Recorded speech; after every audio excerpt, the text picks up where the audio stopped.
तो BJP पलायनवादी party और पलायनवादी party का कोई सिद्धांत नहीं है, क्योंकि फेस करने की उनमें हिम्मत नहीं है, ताकत नहीं है, उनके पास में ऐसे मुद्दे नहीं है कि जिनको वो जनता के सामने रख सकें। क्योंकि ये राजनीति एकदम लपका राजनीति है उनकी। कोई बात किसी को कहने नहीं देना चाहते, सुनना नहीं चाहते। कोई बोलने खड़ा होता है कांग्रेस का नेता कि दूसरी पार्टी का नेता, एकदम खड़े होकर उसको तो छोटे 5 साल के जो बच्चे हैं उनका व्यवहार उनके मुकाबले ज़्यादा जिम्मेदाराना होता है। ये है प्रदेश के जलदाय मंत्री महेश जोशी। जोशी जी की ये भड़ास है प्रदेश में विपक्ष में बैठी बीजेपी पर। वजह भी है बीजेपी और बीजेपी की तरफ से लगातार सरकार को घेरा जा रहा है, फिर चाहे वो रीट हो चाहे कहीं अपराध। बीजेपी की तरफ से राज्यसभा सांसद किरोड़ी लाल मीणा ने तो गहलोत सरकार की नींदें ही उड़ा रखी है।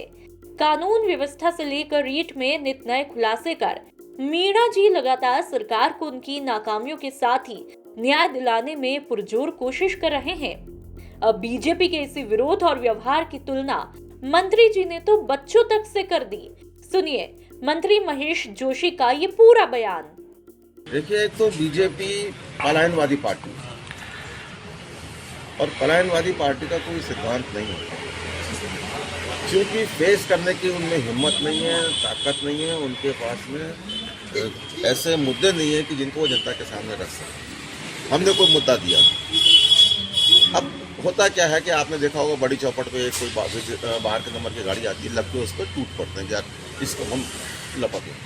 ये लपका राजनीति भारतीय जनता पार्टी के नेता कर रहे हैं। और जिस तरीके का सदन में उनका व्यवहार है, मैं ईमानदारी से कहता हूँ कि ये राजनीति एकदम लपका राजनीति है उनकी। कोई बात किसी को कहने नहीं देना चाहते, सुनना नहीं चाहते। कोई बोलने खड़ा होता है कांग्रेस का नेता कि दूसरी पार्टी का नेता, एकदम खड़े होकर उसको दबाने की कोशिश करते हैं। मुद्दा कुछ नहीं हो तो भी उसको लपकने की कोशिश करते हैं। मेरी सलाह है उनको, गंभीर राजनीति करें। इतने वरिष्ठ नेता हैं हमारे गुलाब चंद कटारिया जी, राजेंद्र राठौड़ जी 7 बार MLA बने हैं, सतीश सिन्हा जी प्रदेश अध्यक्ष हैं, उनके दूसरे नेता हैं। ये बजाय ऐसी राजनीति को ठीक करने की बजाय उसको बढ़ावा दे रहे हैं। मेरा आग्रह है सभी नेताओं से कि भारतीय जनता पार्टी के विधायकों को समझाएं। जिस तरीके का प्रदर्शन अभी इस बजट सत्र के दौरान राज्यपाल का ही भाषण पर हुआ, पहली बार हुआ कि राज्यपाल महोदय की बात को पिटिशन किया। राज्यपाल महोदय ने खुद अपनी तरफ से बढ़कर अध्यक्ष महोदय की सलाह पर भारतीय जनता पार्टी के विधायकों से कहा अभिभाषण पर, भाई आप बैठकर सुने, उनको बात करते और अंदर जिस तरीके का प्रदर्शन है, ये तो हमारे अध्यक्ष CP जोशी साहब जो हैं वो विधानसभा की ग्रेस रख रहे हैं, इसलिए उनका जो व्यवहार है उसको यूट्यूब पे जो डायरेक्ट टेलीकास्ट होता है, उसको दिखाया जाता है यूट्यूब पे, उसमें नहीं डाल रहे हैं। अगर राजस्थान की जनता उनके सदन के अंदर में जो वेल में जो उनका व्यवहार है, मैं समझता हूँ कि छोटे 5 साल के जो बच्चे हैं उनका व्यवहार उनके मुकाबले ज़्यादा जिम्मेदाराना होता है। भारतीय जनता पार्टी के विधायकों का, भारतीय जनता पार्टी के नेताओं का सदन में जो प्रदर्शन है, इतना गैर जिम्मेदाराना, इतना बचकाना, इतना हल्का है कि उसकी जितनी निंदा की जाए उतनी कम है। मेरी हाथ जोड़ के विनती है, लोकतंत्र का मंदिर है विधानसभा, उसकी गरिमा को भारतीय जनता पार्टी के नेता बनाए रखें। अब विपक्ष का काम ही होता है सरकार को घेरना और ये बताना आखिर कमियां कहां हैं।